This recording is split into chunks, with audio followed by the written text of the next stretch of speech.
Kabi-kabilang sunog ang sumiklab sa magkakahiwalay na lugar. Sa Concepcion, Tarlac, patay ang 2 bata nang matrap sa nasusunog nilang bahay. Sinubukan pa raw silang iligtas ng kanilang lola, pero nabigo ito dahil sa mabilis na pagkalat ng apoy. Edad 1 at 4 ang mga nasawing bata. Tumagal ng halos kalahating oras bago naapula ang sunog. Inaalam pa ang sanhi nito at ang kabuang danyos.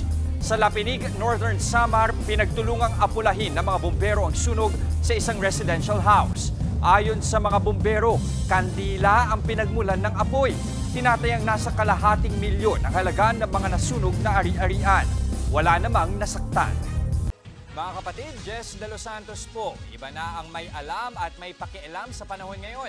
Para sa tuloy-tuloy na balitaan sa Frontline kahit weekend, mag-follow at mag-subscribe sa social media pages ng News 5.